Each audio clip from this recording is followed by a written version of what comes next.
எடப்பாடியா ஸ்டாலினா?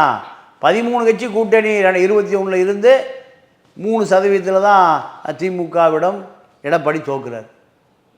அப்போது 66 எம்எல்ஏ ஜெயிக்கிறாங்க. திமுக 120 எம்எல்ஏ, இன்னொரு மடங்கு ஜெயிக்கிறாங்க.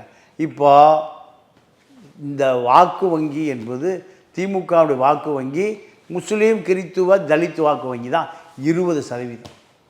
20 திமுகவுக்கு இருக்குது, 20 அதிமுகவுக்கு இருக்குது, 20 தான் தலித் கிறித்துவ வாக்கு வங்கி தான். இந்த வாக்கு வங்கி எந்த பக்கம் சாயுதோ அவர்கள் எங்கே போயிடறான்? நாற்காலிக்கு போயிடறாங்க, முதலமைச்சர் நாற்காலிக்கு போயிடுறாங்க.